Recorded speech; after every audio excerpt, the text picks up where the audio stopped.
Good morning, Hilltop United Methodist Church. Good morning. So good to be here. I know some of you know me, but some of you don't. My name is Pastor Jeff Adams. I am the one of two pastors that are assigned to Buford United Methodist Church. But myself and Andrew Bittner both were longtime members of this congregation. And I guess Buford's my family, but in a lot of ways this is my home. So I'm glad to be here this morning to talk to you, and I'm especially glad when Kelly announced that he was leaving. Everybody else was like weeping bitter tears, and I said, sweet, can I preach Gap Sunday? Welcome to Hilltop's Gap Sunday. Gap Sunday is this unique thing to Methodists for the most part, where the old pastor's gone and we don't have the new one yet. There's no rules for Gap Sunday. I discovered that because as a certified lay speaker, I would always get called to preach church's Gap Sundays. And we're going to dig into what Gap Sunday is all about in a little bit. But they'd say, hey, you know, our one pastor's gone, we don't have the new one yet, will you come and preach? And then I'd say, okay, well, how do you do things? You know, what hymns do you like? Do you like to sing? Where do you preach from? All of that stuff. Is it in the pulpit? Is it out front? And invariably they'd say, well, it doesn't matter. We don't know yet. There's no rules for Gap Sunday. And man, you don't got to tell me twice. So what that means, one of the implications of Gap Sunday, if I could have that first song up on the thing, that means I get to pick the music. I get to pick the genre of the music. And so this is a song by a Christian band by the name of Trouble. It's called Psalm 9. And, well, I'll try to lead you into it a little bit, and you'll notice that it has a little bit of a different sound this morning. Guys, you want to go ahead and hit that for me? Just follow me.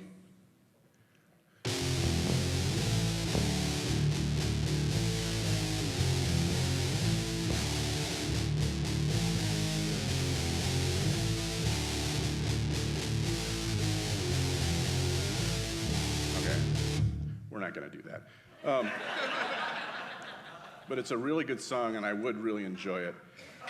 But I like Michael enough that I'm willing to push a limit but not give him a heart attack. So, well, once again, my name is Jeff Adams. I think a lot of you know me.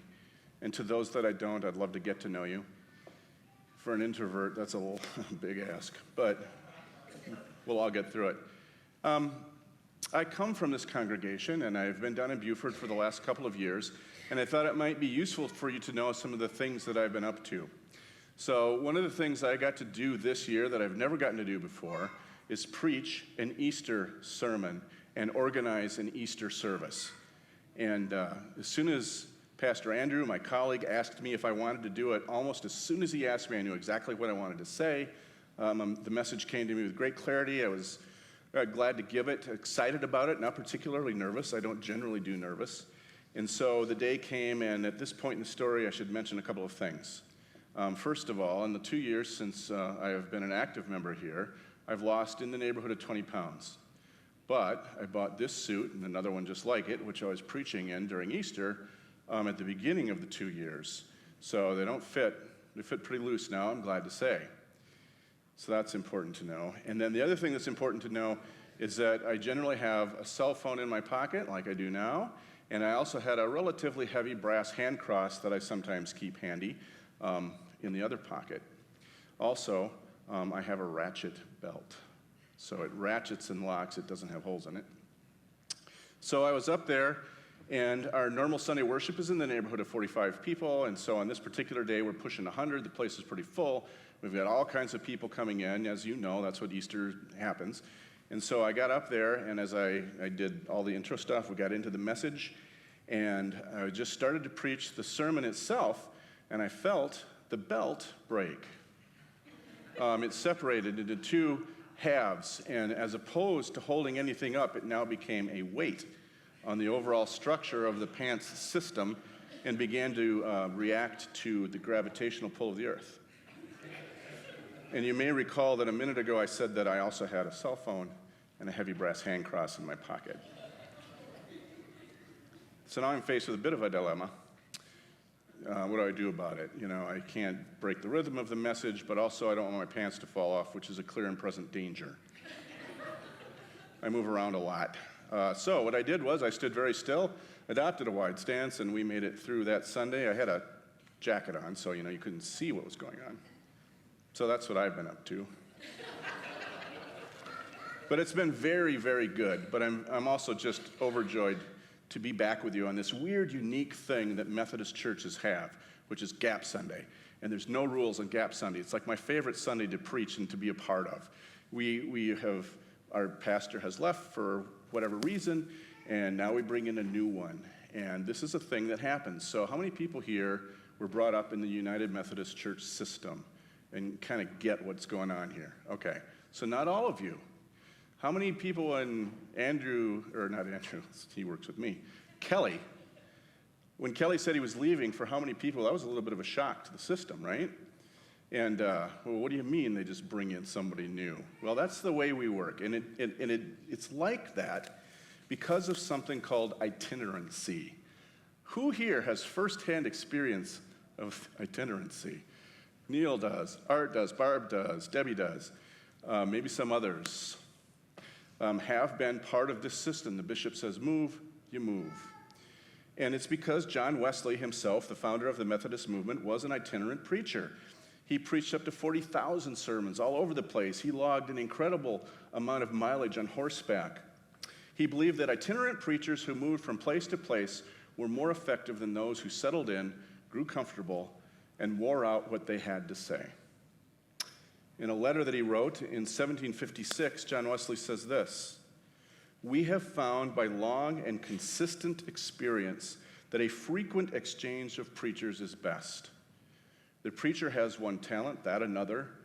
No one whom I ever yet knew has all the talents which are needful for beginning, continuing, and perfecting the work of grace in a whole congregation." Methodist pastors, I've always said this, some of you have heard me say it, Methodist pastors are kind of like goldfish, and that's why there's a goldfish on our altar today. They're awesome, they're cool to look at, but it just doesn't really pay to get real attached to them, because they're going to move. Now, some of you are familiar with that system, but how many of you know what actually goes into the process of selecting a new pastor? Some of you do. Some of you have been on the committees. But I'll bet even some of you who have been Methodists don't really know everything that kind of goes on behind the scenes. So I asked our district superintendent and former pastor of Hilltop, Fred Vanderwerf, to explain a little bit of how that works. So let's just take a look at this video. Well, in the United Methodist Church, our ordained pastors make a promise to itinerate, which means they make a promise to go wherever the bishop sends them, appoint them, whatever church he might appoint them to. And so itinerancy is allows the bishop to say who's in our clergy pool and what missional gifts do they have and what are the missional needs of a church or a community context. And then let's get that person to that spot. The bishop works with the cabinet, which is comprised of district superintendents, of which I'm one, and over the Southern Prairie. And I'm working with staff parish relation committees across the churches. Why might a new appointment be needed in a church? Well, the bishop says the best appointment changes happen when three things occur. When the pastor expresses a desire to move, when the church expresses it might be time for a new pastor, and or the bishop decides that it might be better to have that pastor in another location. It's not necessarily because at all, I want you to hear this, that the church is deeply unhappy with the pastor or the pastor is deeply unhappy with the church. A lot of times it's simply that we see a church in our connection over here that's doing something that we feel is we need to fan the flame of, and we have a pastor over here that has the kind of gifts we're looking for that will help that keep burning. So the bishop works with a cabinet that's comprised of district superintendents, and I work as a representative of the bishop with staff parish relation committees of the local church. And when we had that group fills out a church profile. They discuss what the community context is in which they live. You know, in this case, Mankato. What does Mankato look like? How is it growing and changing? And it also talks about what are the missional needs of the church? What are some things happening at the church that they don't want to lose sight of? And where are some of the church's ambitions, goals, and missions and visions committee? I then go back to the cabinet, and we begin talking about not just Hilltop United Methodist Church, but any church that we have identified as a possible appointment change in any given year. And we have the churches listed up on the wall, and the way Bishop O likes to begin is to start with the most critical missional appointments that need to be made. And we begin to say, okay, given what we've heard, what are the pastors in our whole clergy pool that are itinerant, that are interested in ministry? And some of them, hopefully, are being raised up out of things like our campus ministry. People are considering calls to ministry, and we're wondering where would be a good place for them to start. And then through a lot of prayer and a lot of discernment, because often you might imagine this.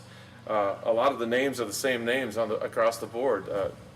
For example, Pastor Matt Sipe is on many of the churches because he brings a lot of gifts and churches. He matches a lot of churches that could be a neat missional fit for him. But more often than not, if we're listening well, we often get it right. So we're very hopeful with the Sipes coming to Hilltop United Methodist Church, and I think the process really worked well. So that's a little bit about kind of how the sausage gets made. That's, Kelly wants to move closer to his people. All of a sudden there's a void. They go through that process. That's how we ended up with Matt Sipe. Now, I've been a Methodist since the day I was born. I was actually a Methodist because I was born a little bit before the merger. I have a distant recollection of how we came to be United Methodists. And as I count them, as I go through my history, I've had 18 pastors assigned over me in the churches that I've been in that I can remember. Now, it seems like that back in the 60s and early 70s, the rotation was more pro forma. It happened every 2 to 3 years, or at least it seemed like that down in Fairmont. They would come and go with some frequency, and I always kind of looked forward to it a little bit. When they announced that a new pastor was coming in, or maybe we were getting a new associate pastor, often there were children associated with that, and I get to know some new kids to hang out with. My father worked in the church. He was really active in the church. I spent a lot of time there, so I get to know the preacher's kids a little bit. So that's my early recollection of it. But we went through a lot of them in the course of my history. The very first Methodist pastor that I can remember was Clarence Nicholas. Now, I don't remember much about what he would preach or what he would say, but my father was actually employed by the church at that time, and I remember hanging around the church a lot and seeing him a lot. Now, I do remember a retired pastor in the church at that time that would often preside over the services. His name was Al Schmidt. And from Al Schmidt, a big influence on me from his time was I learned how to pray in the way maybe I do now a lot. When Al got up to pray, you had some time to work with, it seemed like, 5 to 10 minutes. Probably not, but Al would go on a bit, but his conversation with God was just so close and personal and earnest that I take that with me. Now, Jack B. Quick Harris. He was an associate pastor, probably to Clarence Nicholas, and he taught me that pastor can have both passion and a sense of humor, because I remembered looking forward to the times that he would preach, because I knew there's something going to be funny was going to happen at some point, but still with great depth and great passion. Then came Marv Eppert. Marv Eppert probably has had the most influence on my Christian growth because he had me from maybe 3rd grade up through confirmation. So I saw him preach a lot, and he was in charge of my confirmation. One of the things I distinctly remember him telling us during confirmation was that he was not afraid to die. He said, my salvation is secure. I am quite comfortable that God has a purpose for me, but I don't fear death. Now, I don't know that I have ever been able to completely adopt that the way that he seemed to, but it was a lasting influence on me. It's something he brought to that picture. He also organized the Lay Witness Ministry Week that took place in our church, which would be a week of testimony and worship and singing and all kinds of things. And it was during that week that somebody explained the gospel to me in a way that I could understand, first or second grade. And they said, you need this, and if you ask Jesus to provide it, he will. And I did, and he has. Marv Eppert brought that to me. Carl with a K Wolf. Carl Wolf was a young hip pastor in the 70s from something you may have heard of, Asbury Theological Seminary.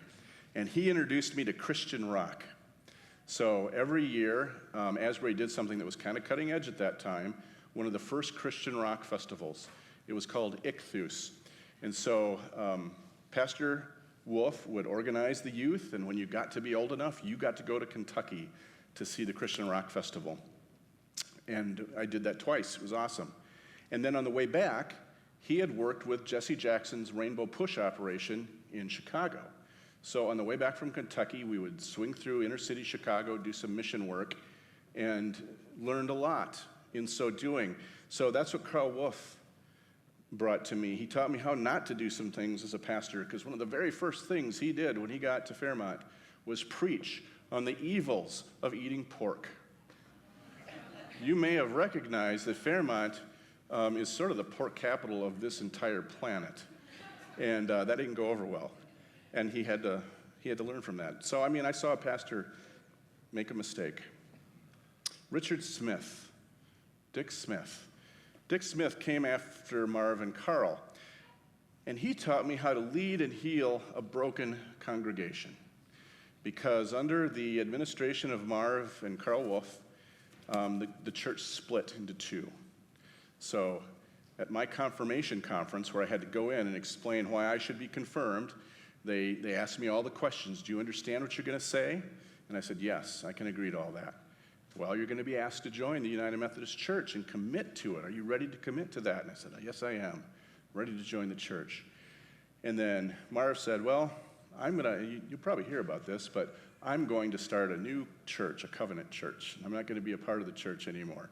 And Carl Wolf said, I'm going to go be a Free Methodist. Both my pastors, right after my confirmation, left, and half the church went with Marv, and half stayed. And I saw families split by that. One brother went here, and the other stayed there. And so I ask you, how would you like to be the pastor that comes in after that? Okay, well, Richard Smith came in, and he was if I ever had a hellfire brimstone pastor in my life, it was him. He could be very passionate, and at the same time, very peaceful, and a very interesting person. A lot of influence on me about how to lead that broken church. And Connie Carruthers was his associate pastor, and she came in and taught me what it's like to be a woman pastor and what it's like to have one.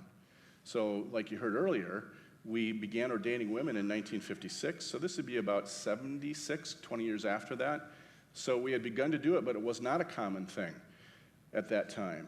And so Connie Carruthers was my first introduction to what it means to be a bold woman for Christ that took on a lot of that early, I would say, pioneer-like role of being a woman pastor. That's what I took from Connie. She also led the youth group a lot, so she had a lot of influence on me. So the church is split, you brought it back together, you've done a good job of healing it. Now you need something a little bit different. You need somebody that can take that healing and move it forward into full recovery and moving it into new missions and new things. And Ken Wellman came along and followed up after Dick Smith, and he did that. He showed me what it means to really get into gear and move forward, which is a different mission than healing the church. He had tremendous conviction, but he also taught me that a lot can be done with a pause and silence and think about it. Think about it. I got that from Ken. I still remember that. Then I moved to Mankato, and Lauren Grage was my pastor down at Belgrade. He's my first Mankato pastor. What I remember about Lauren is a sense of humor. He cared deeply about people. I think a lot of sometimes what I bring in terms of humor or why it's appropriate or how it can be used comes from Lauren Grage. Then there was Gary Lewick. After Lauren was appointed somewhere else, Gary Lewick came into Belgrade. He showed me what it means to be Christ for someone when he was Christ to me when I desperately needed it. During the time of separation and divorce, I was lost. I just didn't know which end was up. And he took me in, he and his wife Peroshka, and they showed me what it means to bring somebody in just like their family when they need that. He also showed me that you can disagree about deep and important things and still love each other, because Gary and I absolutely do disagree about some things, and yet we still love each other. He's like a father to me.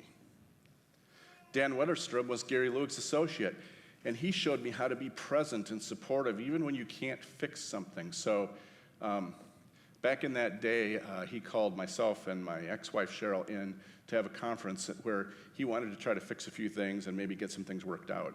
It was just hard for him to see that was going to be almost impossible, but yet he stuck with both of us. And he just showed, again, he couldn't fix things, but he showed how to be present. And I take that from him about how to be that way. Jim Rowe came in after Gary and Dan.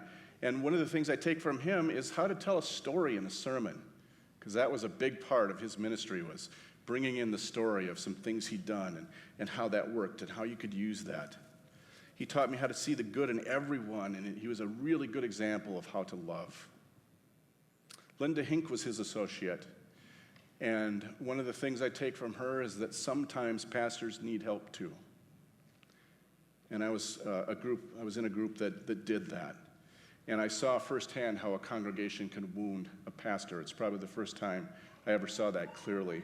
The conviction that surrounds not letting that happen is a big part of what I bring. That was an influence from Linda. Then I came up here and met Jim Crecelius, my pastor. Some of you know Jim. And he taught me that the mission of the church is so important that we can't afford to take it seriously. Not completely seriously anyway. He has a love for Jesus and a compassion for people and a desire to make Christ known, but that doesn't ever stop him from having a certain sense of what I guess I'd have to call whimsy. I learned that from Jim. How to preach with expression comes from Jim. These banners and these drapes come from Jim. Randy Copen taught me, he came after Jim, Randy taught me a lot about how to preach. Randy's sermons are these masterpiece manuscripts, start to finish, tied tightly together, very woven carefully, just gorgeous pieces of art as a sermon. But he also brought in art and music and drama to the services, so I saw how that could work. And then came Fred Vanderwerf. Now we're starting to get to some people that you probably know. Fred Vanderwerf taught me the importance of telling my story, the importance of personal witness, the importance of learning the language of the people that you're going to speak to. He showed that even I can preach. And it was Fred's influence that got me into the gig that I have now. Kelly McQuaig. Kelly taught me to have so much desire for those that need to know Christ. He showed me what passionate preaching looks like, and he encouraged me big time to take the risk of going into ministry. Pastor Ashley. Pastor Ashley taught me that sometimes joy simply can't be contained. I take that from Ashley. Those are the goldfish in my life.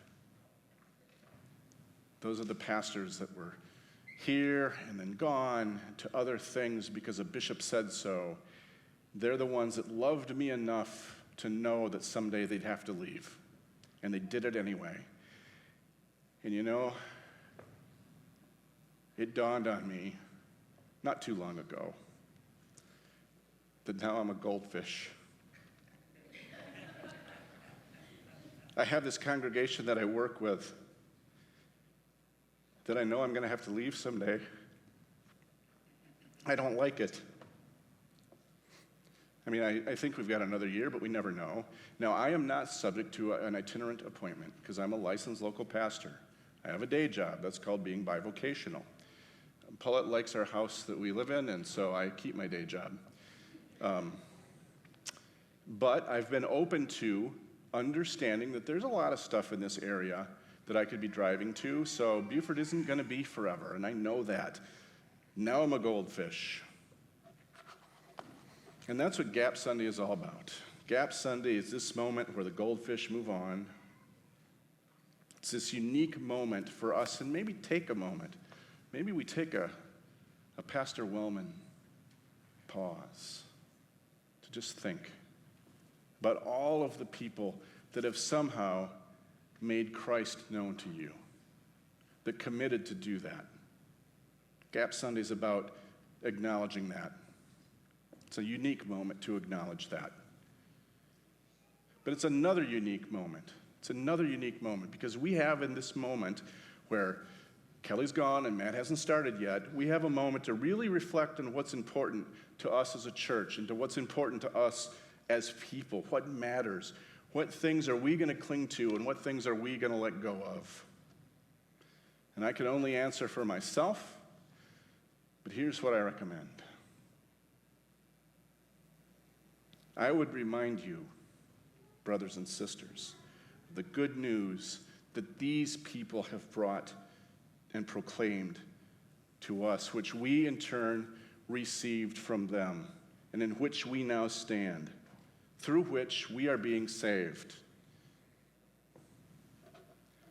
For they handed on to us as of first importance what they had received, that Christ died for our sins in accordance with the Scriptures, and that he was buried, and that he was raised on the third day in accordance with the Scriptures. And then he appeared to Cephas and then to other people, but then he appeared to each one of these people that have been placed and appointed and rotated into and out of our lives. And what was important to them was that we know that we know that there's a risen Christ and that he loves us so much that it's worth their time to go through all of that for us. So let's please, as we go from what was into what will be, let's cling to that part of the message and understand that that's why they've done everything that they did for us, including knowing that someday they'd have to leave us. Why did Reverend Al Schmidt pray so deeply? He prayed so deeply because he knew he was praying to a Christ that loved him. Why did Carl Wolf take a bus full of loud kids to a Christian rock festival in Kentucky and then show them inner city Chicago? He did it because he knew there was a Jesus that had risen from the dead and that makes a difference to people and that it can change the lives. It can take Midwest farm kids and take them to Chicago and make a difference. That's why he did it. Why did Richard Smith take on the ugly task of healing a broken church? Because a whole church can proclaim Christ better than a broken one. That's why he did it. Because there's a message there and a story that needed to be told. Why can't Ashley's joy be contained? Because the joy of Christ shouldn't be contained, because it's a thing that lives and breathes and seeks expression. The joy shouldn't be contained, and that's why Ashley had trouble containing it. So now we have another goldfish moving in. There's a tank right over there. You can find them. You know, they're not getting away, and once a week they're going to come into this bowl for us to look at. And you can get in the tank with them, and you can swim in this bowl, or you can watch from beyond the glass. But it's another chance to find out what unique gifts and talents and lasting moments God will give us through Matt and Julie and Nora and Marshall. So now we have some decisions to make. Are we going to overfeed them? That threat is real. Down in Buford, if I don't lock my car, it gets filled with sweet corn. All my people are farmers. Paulette and I have learned to can sweet corn again. Are we going to overfeed them? Will we remember to be sure that there's plenty of oxygen in their tank? Will we keep the water fresh?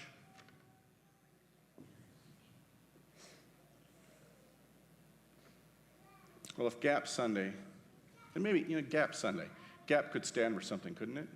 Couldn't it stand for God's always present?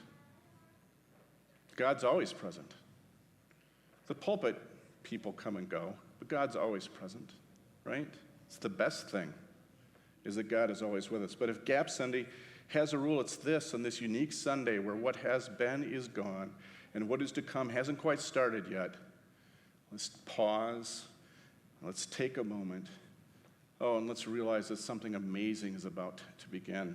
Why? Because we have an amazing God, and he does amazing things.